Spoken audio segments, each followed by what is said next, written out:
Hello guys! Kamusta kayong lahat? Sana'y nasa mabuti kayong kalagayan habang napapanood nyo ang simpleng video natin for today. You cut me open, I keep bleeding, I keep bleeding love. I keep bleeding, I keep bleeding love. Keep bleeding, I keep bleeding. So, nakabihis tayo ga.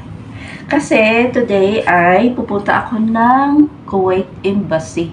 Pupunta ako sa ating Philippine Embassy dito sa Kuwait dahil verified contract ako guys, or mag-renew ng aking kontrata. Dahil ang aking OWA membership guys ay expired na. So, need natin yan i-update. So, para ma-update ay kailangan natin mag-renew ulit ng ating kontrata. O, diba? Kahit hindi man tayo ngayon uuwi, basta expired na ang ating OWA membership ay need natin talaga na i-update or babayaran para tuloy-tuloy ang ating membership ga. So, it's very needed sa ating mga OFW dito ga, na kailangan i-renew natin ang ating magbayad tayo ng ating OWA membership dahil ito ay 2 years validity lang guys. So kahit hindi ka pa uuwi ka, I need mo talaga na i-renew ang iyong kontrata or magpa-verified contract ka para mabayaran ang iyong OWA membership dahil importante yun sa atin na while andito tayo sa abroad ga, dapat updated ang ating OWA membership so that in case ito ang rason guys, so that in case whatever happened to us ay talagang may makukuha ang ating pamilya sa OWA. So, that's the main reason na kailangan ang ating OWA membership ay updated. So, yun guys. Pupunta tayo sa embassy natin nga. Naghihintay ako ng aking alaga dahil i-drive niya ako sa embassy ga. Sinabihan ko ng aking amo, sabi niya hindi mo siya tultol ga. Sabi ako na lang ko ng alaga.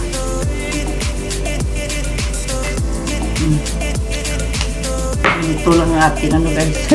So medyo windy, mag-inner tayo ga kasi medyo maginaw-ginaw. Saka magpulbos ng konti para magputi-puti ng ating guyaga kay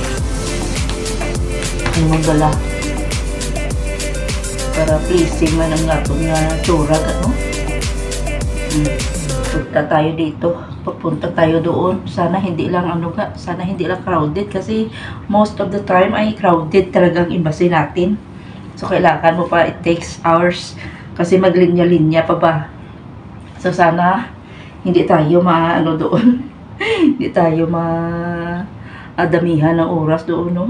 So tapos ko lang naglinis ng salaga ang aking alaga.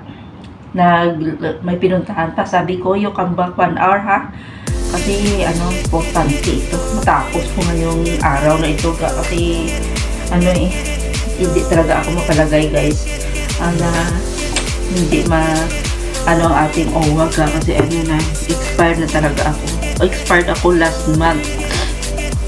So yun ating amo ga ay hindi man na sila makaintindi na sa mga uwa-uwa na so kailangan natin intindihin kasi sabi ng amo ko niya, bakit pa kababago lang na rin yun ng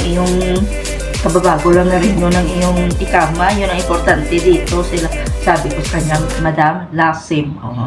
Pag sabi ko na lasim hindi na siya umimik okay.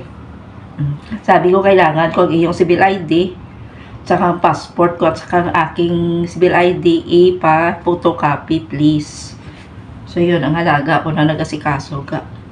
Kasi yun ang kailangan i-photocopy ang civil ID ng amo, ang civil ID natin at saka ang ating passport i-photocopy na siya ga. Kasi kukuha yan sila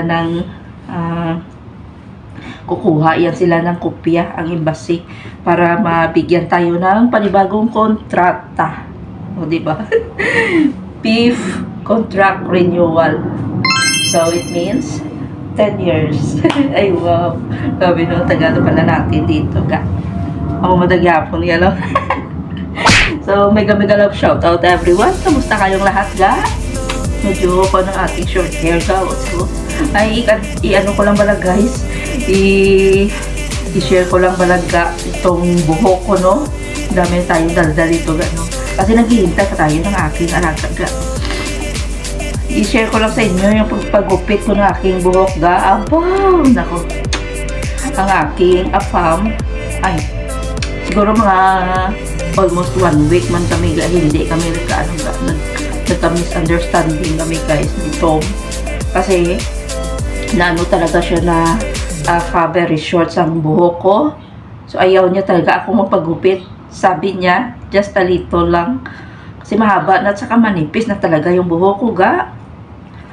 Pagka doon ako sa sa salon, guys, sabi ko shoulder level na lang kay para total mahaba pa naman yan ang buhok ko pag mag-meet kami uli, ga.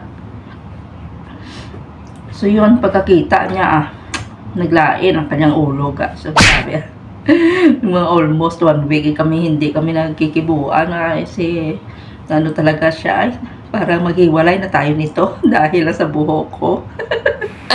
Ayaw niya talaga ako mapagupit kasi gusto niya long hair lang talaga ako, ga. Sabi ko sa kanya, pagbigyan mo na ako, oy, kasi ang nipis-nipis na ng buhok ko, pag magkita tayo ulit, maghaba-haba naman ito. So yun, talaga siya, guys, na imbir na talaga siya, ga, kasi ayaw niya talaga ako magpa-short hair kasi gusto niya talaga ay long hair talaga ako kasi yun ang attractive sa kanya. Di ba? Ganun din ba mga afam nyo, guys? Ang daming mga nakikialam sa buhok natin. Pero okay lang siya, guys. Okay na kami. Pero yun, na almost 1 week na, dami ng mga rito, mga sinasabi para maghihiwalay na. Dahil lang sa buhok ko. Pero it's good na naging okay naman, guys.